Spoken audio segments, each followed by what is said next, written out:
Sefer Shemot concludes with an interesting description of the Mishkan being inaugurated. We read of the Anan covering the Mishkan. Everything seems to be ready, yet the Torah tells us, "V'lo yachol Moshe lavo el Ol Moed, ki shachan alav ha'anan." Moshe couldn't go into the Ol Moed because the cloud was residing on it. The Medrash Hakotel asks an obvious question here. Why would the cloud being on the Mishkan keep Moshe from entering? We know that Moshe was entering clouds on Har Sinai all the time freely.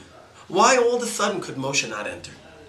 The Medrash answers, Moshe could enter, but he was showing respect to HaKadosh Baruch Hu. He didn't want to enter into this home that was built for HaKadosh Baruch Hu until he was invited in. And that, of course, is the backdrop for Sefer Vayikra. Vayikra el Moshe vayidaber Hashem elov me'oel moed le'mor, etc. Before we get into the content, there's God calling to Moshe from the Ol Moed, inviting him in. And of course, what you notice here in the pasuk is the double lashon, Vayikra el Moshe vayidaber Hashem elov. And Chazal were bothered why this double lashon was used.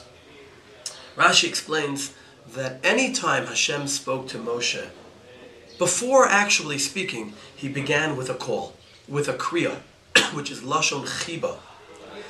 In fact, Rashi adds, it's the lashon that the Malachei Hasharet use, or that we use in reference to them. V'kara zeh el zeh v'yamar, that they call out to each other and then speak.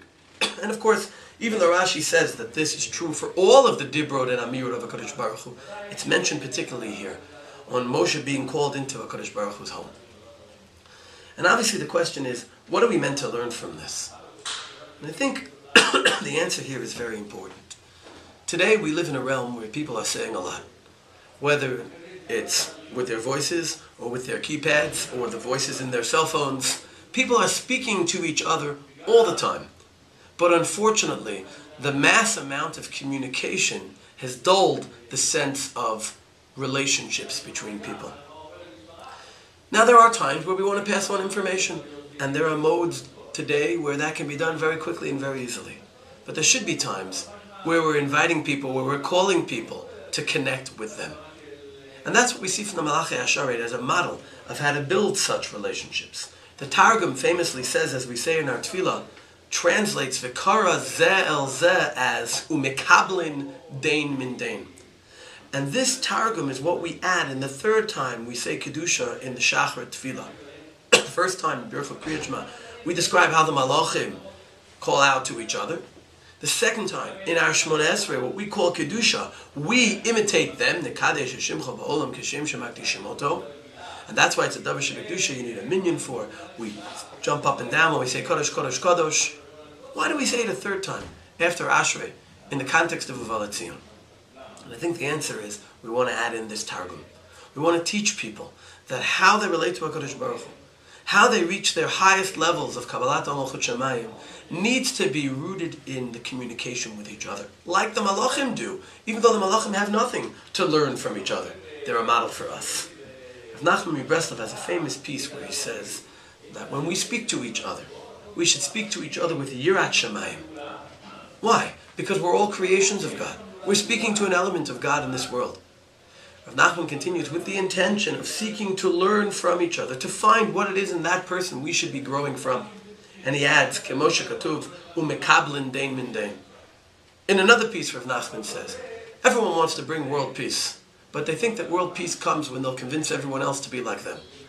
Rav Nachman explains, world peace comes when we're able to teach each other by learning from each other. When we're able to call out true relationships, valuing each other, with the intention of learning as reaffirming our relationships with each other. And Rav Nachman concludes and says, V'yefshar lavo lebchinat shalom, you can't come to this sense of peace, el al yidei ha'arat panim, by looking at each other with enlightened faces, with the interest to appreciate and learn from each other. And this model of the relationship we see in the beginning of Sefer Vayikra. Moshe waits to be called in for their relationship with Hashem.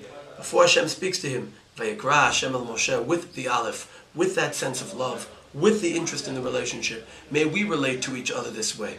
And when we do, then our Kedusha is part of the context of Uvalat Zion Goel. When we have this Mekablin Dein Min Dein, based on V'kara Zel Zevi Amar, Vayikra Elav Hashem, then we can hopefully achieve the geula that's rooted in this sense of shalom. Shabbat shalom.